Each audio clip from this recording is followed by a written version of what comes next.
말씀 의지하여 믿음으로 금을 던져 믿는 자에게 능치 못함. 여러분 반갑습니다. 좋은 날입니다.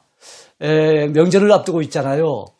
참 좋은 날입니다만 혹시 여러분들이 바쁘셔서 오늘 강의 들으실 시간이 있을런지 모르겠습니다. 오늘 제가 다루게 될 강의가 성경을 이해하는 데 너무나도 중요한 강의거든요. 꼭 들으시기 바랍니다. 성경 속 세계사 16강 주제가 성경 속 세계사입니다.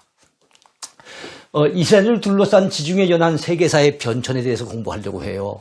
여러분 우리나라 역사도 돌이켜보면은 우리 한국 한반도 안에 있었던 일들만 역사를 다루지 않아요. 일본이 쳐들어왔던 것, 또 청나라라든가 기타 중국이 또 우리에게 끼쳤던 영향이라든지 또 러시아, 또 미국 이런 관계 속에서 우리나라 역사가 전개되는 것처럼 이스라엘 역사도 마찬가지예요. 성경 속 하나님의 선민들의 역사도 그 주변에 있는 여러 열강들과의 관계 속에서 펼쳐져 나가게 됩니다.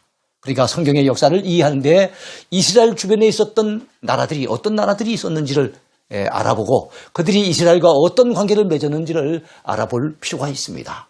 여러분 특별히 우리가 성경의 역사를 알려고 한다면 꼭 기억해야 될 바다가 있습니다. 물론 갈릴리 바다도 알아야 되겠죠. 그런데 성경에 좀 큰 역사를 갖다 살핀다고 봤을 때 지중해라고 하는 바다를 잊어버리면 안 됩니다. 유럽과 아시아와 그리고 이 아프리카의 가운데 있는 바다, 땅 가운데 있는 바다라고 해서 지중해라 그러지요. 성경의 역사는 지중해를 중심으로 펼쳐졌어요. 성경에서는 큰 바다라 그래서 갈릴리 바다나 사해 바다나 이런 바다하고는 비교가 안 될 정도로 큰 바다라 그래서 대해라고 언급을 하고 있습니다. 제일 먼저 이스라엘과 관계 속에서 애굽을 생각하지 않을 수 없어요. 이집트입니다. 애굽은 한자 음력이에요. 이집트. 히브리 민족의 조상들은 한동안 그곳에서 종살이를 하고 그곳에서 탈출하는 그런 일들이 있지 않았습니까? 그러니까 이스라엘을 에워싼 열강 가운데 제일 먼저 관계가 맺어진 것은 애굽, 이집트라고 볼 수가 있을 겁니다. 그 다음에 헷이라고 하는 나라가 가나안 땅에서 있었는데 가나안 땅에만 헷 민족이 있지 않았어요. 가나안 7족속 가운데 하나이기도 하지만 오늘날의 그 터키 지역, 그 지역에서도 널리 살았던 민족인데 이 민족을 보통 역사 속에는 히타이트라 그래요. 철기 문명을 제일 먼저 개발했던 나라. 그 전까지만 해도 청동기 문명이었죠. 그러니까 철기를 개발하니까 얼마나 막강해졌겠습니까? 그 이후에 지중해 패권을 잡은 나라는 아수르입니다. 일반 역사 속에 아시리아라고 얘기하죠. 지금은 시리아와 이라크의 일부가 되어 있는 그 나라입니다. 이 아수르가 강했지만 아수르를 멸망시키고 새로운 강자로 등장한 신흥 강호 어떤 나라겠습니까? 바벨론입니다. 바벨론, 오늘날의 이라크예요. 구바빌로니아, 신바빌로니아 이렇게 나누시는데 구바빌로니아를 보통 갈대아라고 얘기하고 그 수도가 우르, 아브라함의 고향 우르라고 알려져 있습니다. 바사, 페르시아죠. 오늘날은 이란에 해당되는 나라입니다. 그 나라가 또 여러분 이 바벨론을 갖다가 멸망시키고 난 다음에 그 바벨론이 그 포로를 끌고 왔던 유대 백성들을 여러분 돌려보내는 역할을 이 바사가 해요. 바사왕 고레스가 하나님의 감동을 입고 여러분 유다 백성들을 그 선민들을 원래 그 고국 땅으로 돌려보냅니다. 그리고 그렇지만은 여러분 바사에 의해서 계속 이제 다스림을 받고 있는 거지요. 돌아와서 또 다스림을 받고 아직 남아있는 사람들도 역시 바사 황제의 다스림을 받고 그런 중에 이 페르시아 역시도 결국에는 헬라에 의해서 무너집니다. 헬라는 그리스죠. 그리스는 원래 도시 국가들이 많았었어요. 가장 대표적인 것이 아주 문화가 발달하고 철학이 발달했던 아테네가 있습니다. 그리고 아주 군사훈련을 아주 빡시게 시켰던 여러분 스파르타식 훈련이라는 얘기 잘 들어보시죠? 그리스의 남쪽 지역에는 스파르타도 있었고 테베도 있었고 이런 도시국가들이 많았어요. 그것들이 서로 쟁패를 겨루다가 나중에 그리스가 하나로 통일되는데 이 통일되는 것은 그 유명한 영웅 누굽니까? 알렉산더 대왕이 20살 때 임금이 됩니다. 그리고 먼저는 그리스를 갖다 하나로 통일하고 그 여력을 가지고서 주변에 있는 나라들을 한 나라 두 나라씩 여러분 정복하기 시작하는데 그의 나이 32살 때 많은 여러분 나라들을 정복합니다. 그러나 그는 정복했던 나라를 막 짓밟지 않았어요. 헬라 문화를 받아들이고 헬라어를 통용하고 그래서 거기에 협조를 하면은 그들이 가진 종교도 존중해주고, 예, 그들의 왕도 그대로 갖다 왕으로서 통치하도록 만들어주고 상당히 부드럽게 통치를 했다 그래요. 근데 안타깝게도 알렉산더 대왕은 32살에 열병, 모기에게 물려서 열병으로 갔다가 죽어갑니다. 물론 그의 죽음의 원인에 대해서는 여러 가지 설이 있어요. 자, 그가 죽고 난 다음에 헬라는 그래도 한 200년을 더 갑니다. 이 시대를 헬레니즘 시대라고 하는데 제일 먼저 그 헬라 지역을 갖다가 여러분 알렉산더 죽고 난 다음에 다스리게 된 사람들은 바로 알렉산더 밑에서 충성을 했던 아주 출중한 장군이 4사람이 있었어요.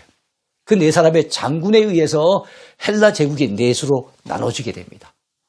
그래서 그 헬라가 또한 유다를 다스리고 있었어요.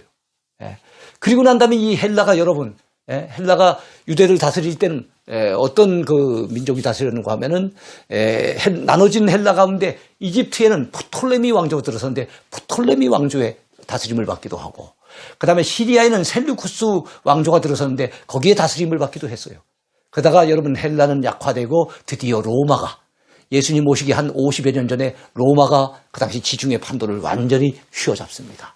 그리고 예수님 탄생 당시는, 그리고 초대교회 당시는 로마에 의해서 이스라엘이 여러분 압제를 당하는 바로 그런 시기였어요. 로마는 오늘날의 이탈리아라 보면 되겠죠. 그리고 난 다음에 여러분 그 주변의 역사는 오스만 터키, 이거는 오늘날의 터키인데요. 오스만 터키를 보통 투르크라고도 하죠. 투르크 전사.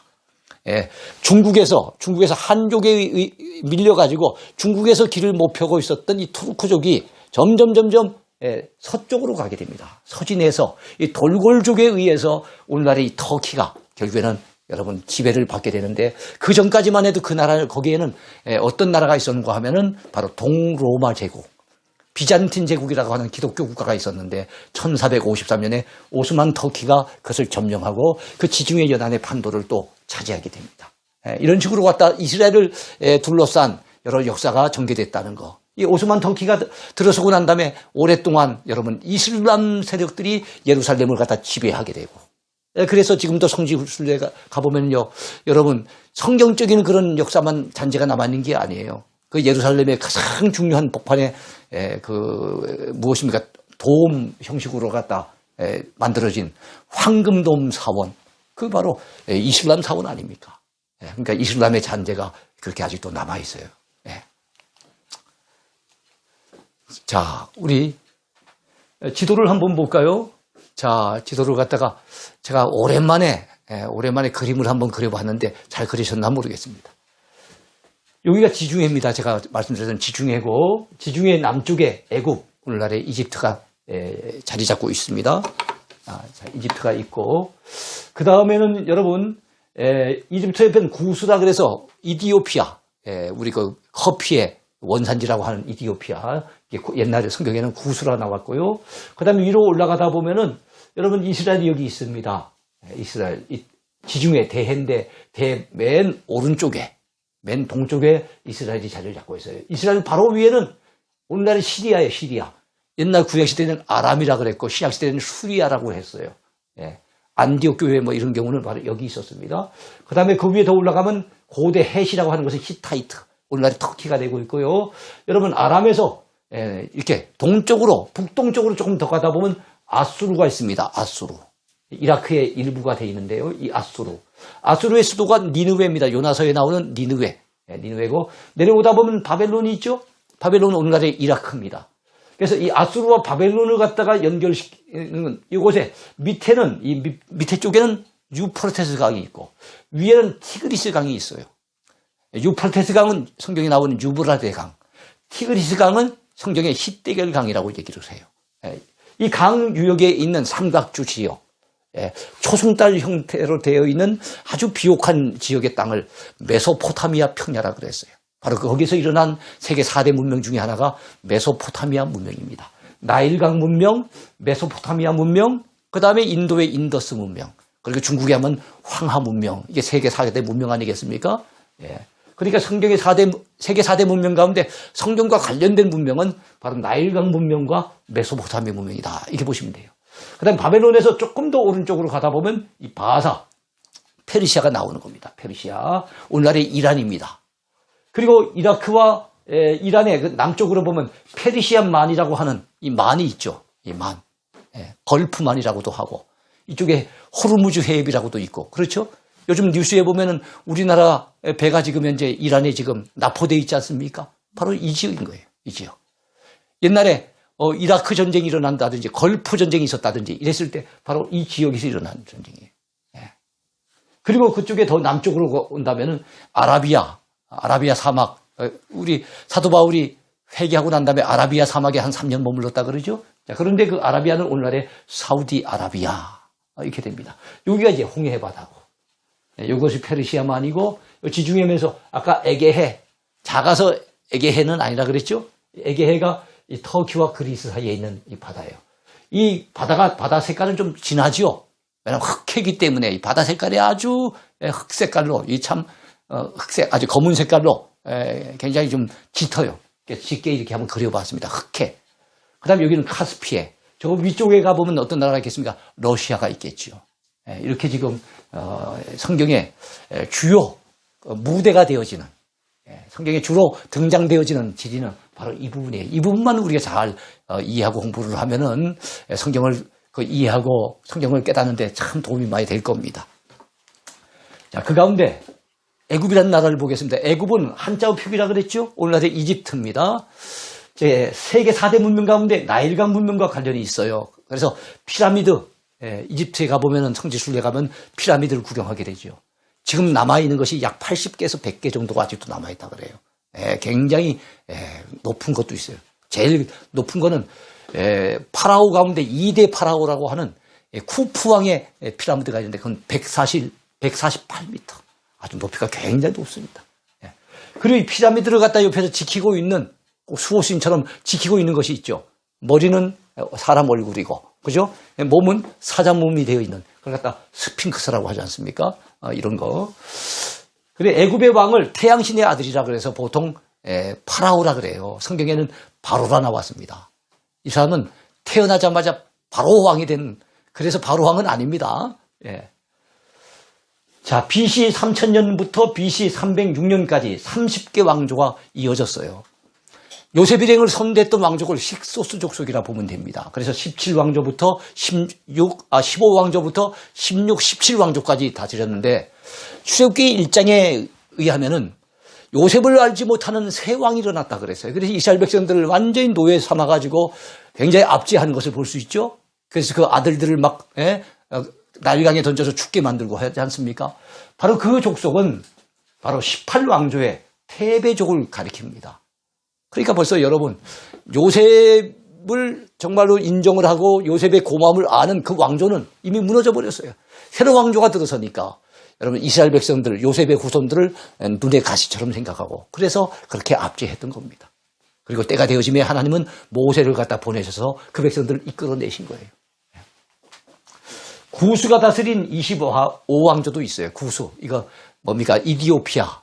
디르하가라고 하는 왕이 아예 구스 왕인데 이집트를 침공해가지고 이집트를 한동안 다스렸어요.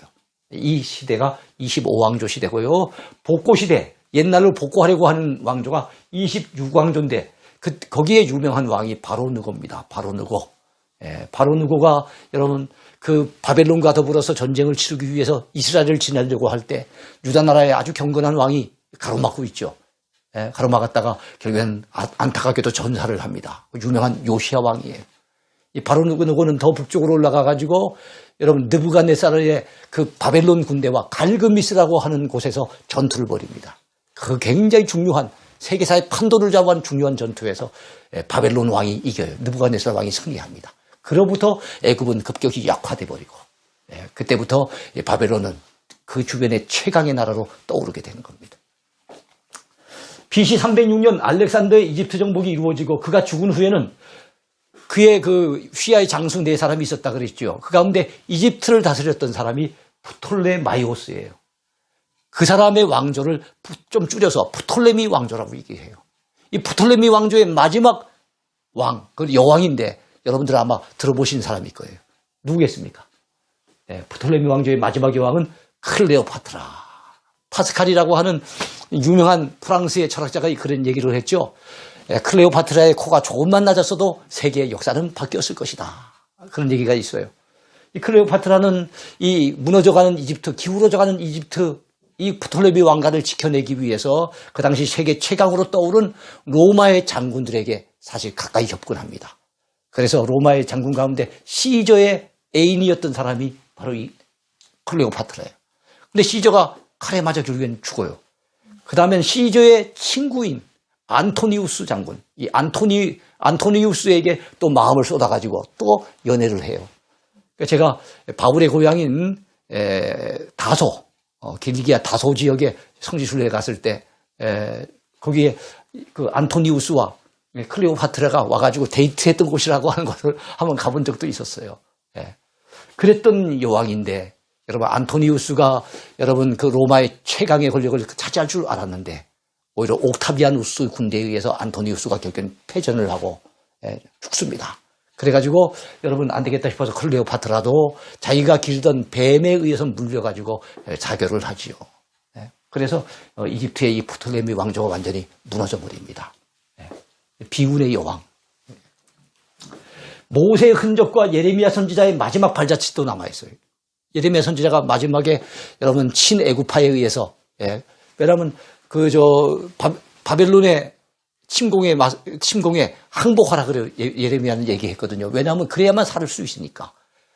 그걸 갖다가 친바벨론파라 그래갖고 친애굽파들이 그 예레미야를 갖다 반대를 하고 나중에는 끌고서 애굽으로 갑니다.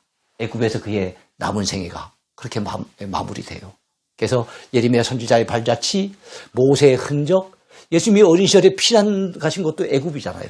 예수님의 피난처가 되었던 것도 지금 성지순례 가면 둘러볼 수가 있습니다.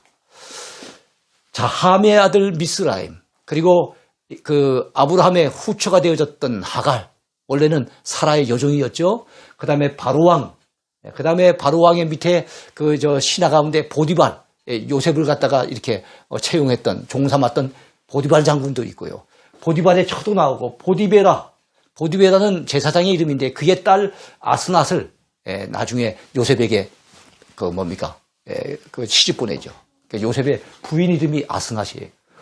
다음에 모세를 건져주었던 바로 공주, 다음에 시삭, 바로 느고, 바로 호브라, 소 등이 성경에 등장하는 애굽 사람들입니다. 북왕국 이스라엘 가운데 맨 마지막 왕이 호세아 왕인데 호세아 왕이 그 당시에 여러분 아수르의 침공에 맞서가지고 소에게 사람을 보내서 도와달라고 요청했는데 결국에는 그게 통하지 않았어요. 여러분 하나님을 의지해야 되는데 소를 의지했으니 됩니까? 소. 그래서 이 사람 이름이 좀 특이하죠. 이런 사람들이 애굽의 사람으로 성경에 등장하는 인물들이에요. 현재 인구의 10%는 콥틱 기독교 신자들인데요. 콥틱 기독교 신자는 아마 그리스 정교회 영향을 받은 그런 신자들이에요. 그들은 지금 무슬림들에 의해서 나머지 90%는 이집트가 거의 다 무슬림들이니까 이분들이 많은 박해에 지금 시달리고 있습니다. 그래서 무슬림들의 테러 공격에 의해서 희생을 당해서 죽어가는 분들이 많다 그래요. 구스입니다. 현재 명칭은 이디오피아. 구스는 함의 장자의 이름이에요. 니무롯의 아비의 이름이기도 해요. 니무롯이라고 하는 사람은 아마 이 세상 역사 속에 제일 먼저 등장했던 영웅호골이 바로 니무롯 아니겠습니까? 그 바벨탑을 쌓은 사람이 아마 이 사람일 거다 하는 이런 설이 있어요. 그랬던 사람인데 바로 이 사람의 아비의 이름이 바로 이 구스예요. 자, 구스인은 피부가 검기로 유명해요. 예레미야 13장에 보면 아프리카 사람들 하면 피부가 검다고 보통 알려지잖아요. 아프리카 중에서도 이 구스 사람이 아주 피부가 검답니다. 자, 아프리카에서는 대표적인 기독교 국가가 되어 있어요. 지금 현재는. 그래서 그리스 정교회 쪽에 그런 신앙을 가지고 있습니다. 그리스 정교회는 로마가 동서로 나눠졌을 때 서로마 쪽은 로마 카톨릭이 주로 있게 되고 동로마 쪽에는 바로 그리스 정교회가 되는 거예요. 그것이 러시아에 들어가면 러시아 정교회가 되고 이디오피아 가면 이디오피아 정교회, 불가리아 가면 불가리아 정교회, 루마니아 가면 루마니아 정교회. 정교회란 말은 정통교회 뭐 이런 의미일 거예요. 자, 성경에는 모세가 취한 구수 여인, 구수왕 세라, 그 다음에 구수왕 세라가 100만 대군을 이끌고 그 아사왕이 다스리고 있던 유다 나라를 침공하지 않습니까? 그래서 하나님 강한 자와 약한 자 사이에는 주밖에 도와줄 리 없사오니, 그러면서 아사왕이 기도했던 그 당시의 왕이 구수왕 세라예요. 그 다음에 애굽을 지배한 디르하가 왕, 그 다음에 예레미야를 건져준 왕궁 내시 에벤멜렉, 그 다음 빌립 집사가 가서 할 당시에 전도받았던 그 이디오피아의 간다게라고 하는 여왕이 있는데, 그 여왕의 그 재정을 맡은 내시가 여러분 빌립 집사로부터 전도를 받아요. 읽는 것을 깨닫느뇨. 그다지 뭐를 읽고 있었습니까? 이사야서 53장을 읽었어요. 이 53장에 나오는 그분이 도대체 이 고난당할 그분이 누군지를 갖다 모르고, 읽기는 읽는데 모르고 있는 거예요. 그래서 이 내시가 뭐라고 합니까? 깨우쳐주는 사람이 없는데 어찌 알 수가 있으리요. 그런 얘기를 해요. 읽는 것을 깨닫느냐 하는데 가르쳐주는 사람이 없는데 어찌 깨달을 수 있겠느냐, 이 얘기를 해요. 그러니까 여러분, 성경은 혼자 읽어도 은혜되는 부분이 많이 있지만 어떤 부분들은 정말 깨우쳐주지 않으면, 가르쳐주지 않으면 혼자서는 알기 어려운 부분도 많이 있다는 것을 그 성경을 통해서 우리는 배우게 됩니다. 또 아람이라고 하는 나라가 있어요. 바로 이스라엘의 바로 북쪽에 있는 나라입니다. 바로 북쪽에 있는 나라, 아람에 여러분 그 나병 환자 그 장군이 있었죠? 누굽니까? 나만 장군. 어떤 분은 그렇게 설교하죠. 이 사람이 왜 나병에 걸렸겠습니까? 좀 사람들 배려하고 주변 사람들 살필 줄 알아야 되는데 나만 알았기 때문에, 그동안은 나만 위해 살았기 때문에 그런 병에 걸렸다, 이렇게 얘기를 하기도 하잖아요. 이 나만 장군이 바로 그 아람 사람이에요. 구약에서는 아람으로 나오고 신약에서는 수리아로 지칭되고 있습니다. 현재 이름은 시리아입니다. 시리아의 그 수도가 다마스커스, 성경에는 다메섹으로 나왔어요. 사울이 예수님을 몰랐을 때 바로 그 다메섹으로 가는 그 길에서 하늘로부터 강한 빛이 비치면서 주님의 음성을 듣고 완전히 돌이키게 되지요. 그것이 다메섹 도상의 경험이라고 얘기를 합니다. 아람은 셈의 5번째 아들 이름에서 유래가 됩니다.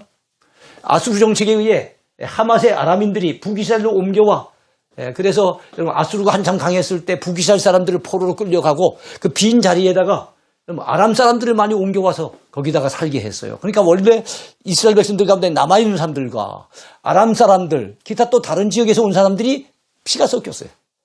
혼혈이 돼버린 거예요. 이 사람들이 나중에는 여러분 사마리아인이 돼가지고 예수님 당시에 유대인들은, 이 사마리아 사람들은 자기들은 정통 유대인이고 사마리아 사람들은 피가 섞인 사람이라 그래서 저 사람들을 굉장히 무시를 했습니다. 쌍놈 취급을 당했던 사람들이 바로 이 사마리아 사람이에요. 사마리아 사람들의 피 속에는 이 아람인들의 피도 흐르고 있다는 거죠. 아람어 하면은 성경에도 종종 나와요. 예수님께서 좀 귀가 안 들리는 사람을 고쳐주실 때 에바다, 열리라고 하는 뜻이죠. 그리고 12살 배기 참 야이로라고 하는 회당장의 딸, 12살 배기죠. 그 딸을 살려주실 때 달리다굼, 그렇게 말씀하셨어요. 소녀야 내게 말하느니 일어나라. 보통 엄마들이 아침에 늦잠 자고 있는 아이들의 귀에다 대고 하는 말이래요. 달리다쿰, 야 일어나, 그런 뜻이라고 하는데 바로 이거 아람어예요. 아람어. 또 예수님께서 십자가 위에서 나의 하나님 어찌하여 나를 버리셨나이까 할 때 엘리 라마 사박다니, 아람어입니다.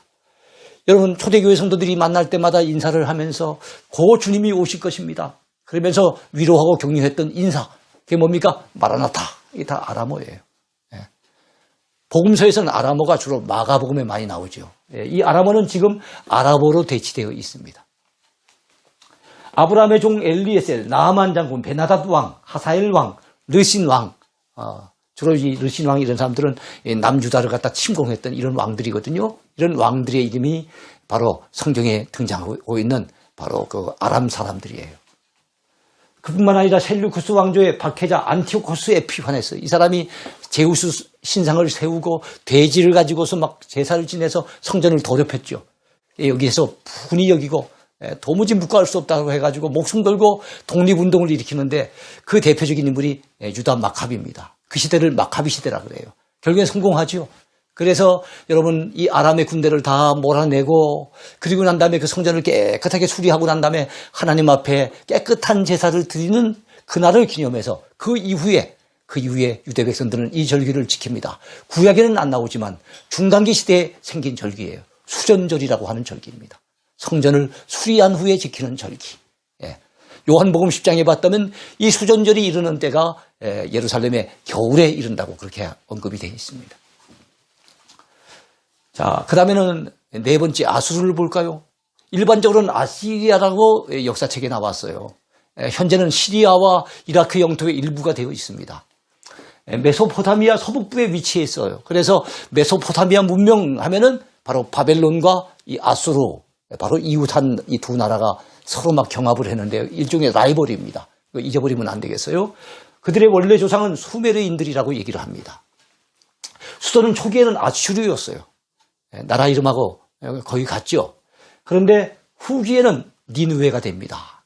요나서에 나오는 그 니느웨가 바로 여기예요. BC 740년에서 630년경 최고의 전성기를 구가하게 됩니다. 그러나 후에 바벨론에 의해서 멸망되지요. 거기 대표적인 인물은 사르곤 왕, 디글라필레셀 왕, 불이라고도 해요. 아마 달러를 굉장히 좋아했던 것 같은데요.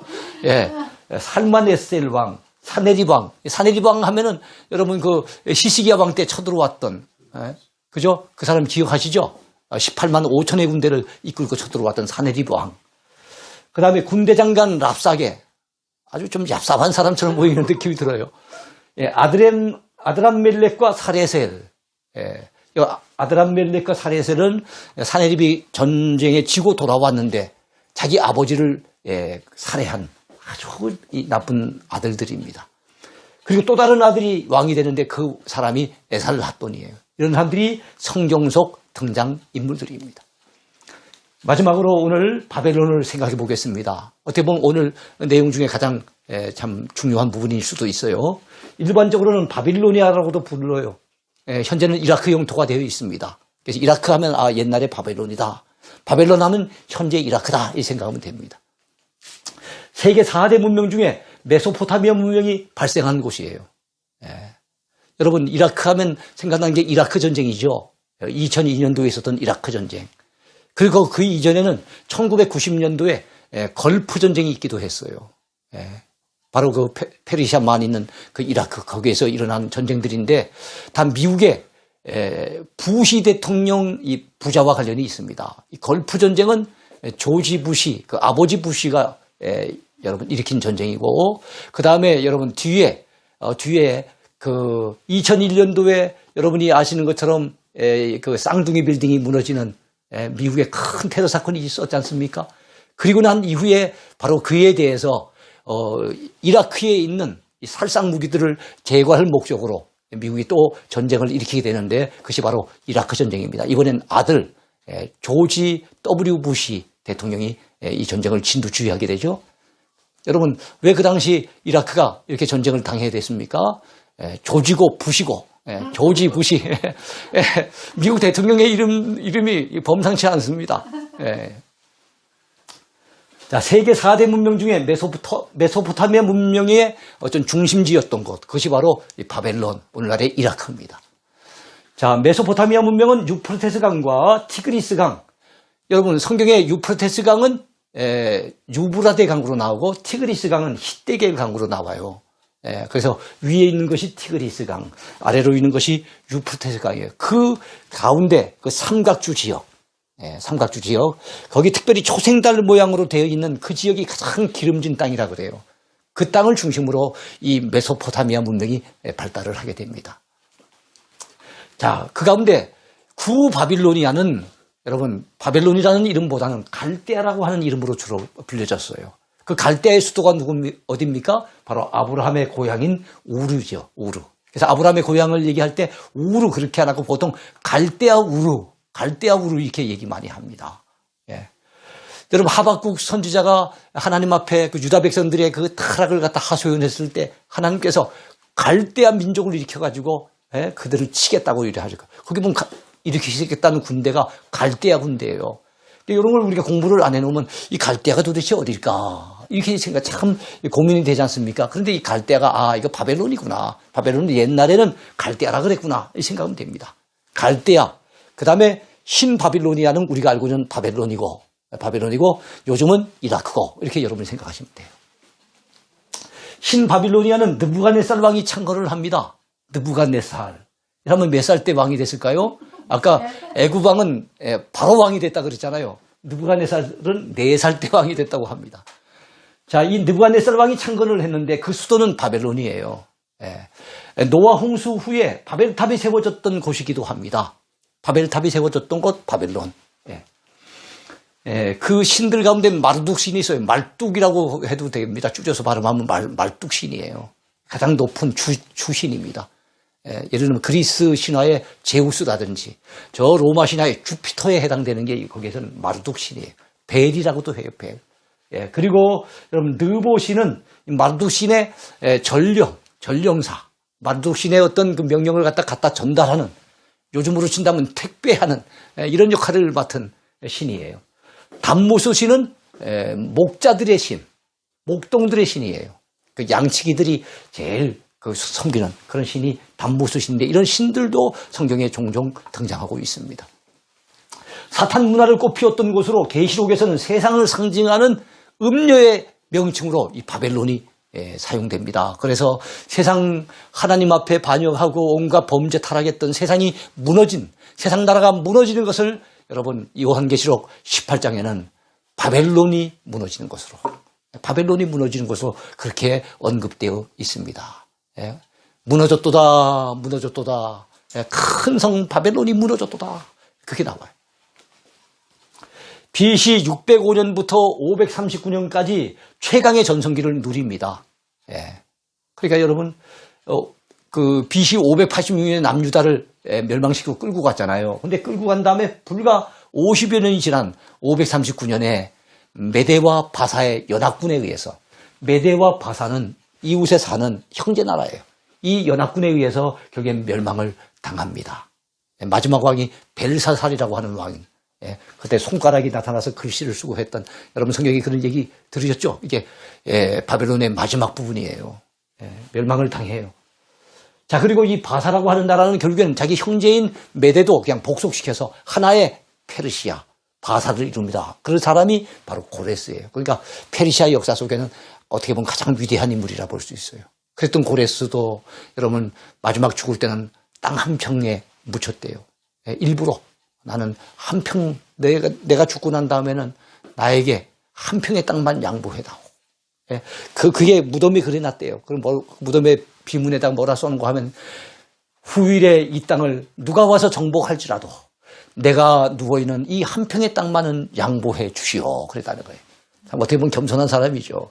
그리고 대단한 권력자이기도 해도 여러분 참 결국엔 죽으면은 그렇게 참 어떻게 보면 허무해진다는 걸 보여주기도 합니다. 남유다의 히스기야 왕 때 축하사절단을 보냈던 무로닥발라단 왕이 있고요. 남유다를 멸망시킨 느부갓네살 왕, 또 사령관, 느부갓네살 왕의 밑에서 사령관을 했던 느부사라단. 자, 느부갓네살, 느부사라단, 느부사스반.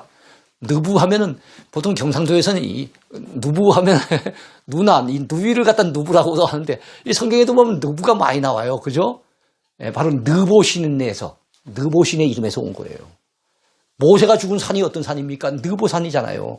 그러니까 이 느보 이 신앙이 거기 지금 오늘날의 그 요르단 땅인데 바로 그 지역까지도 영향을 끼쳤다는 것을 볼 수가 있어요.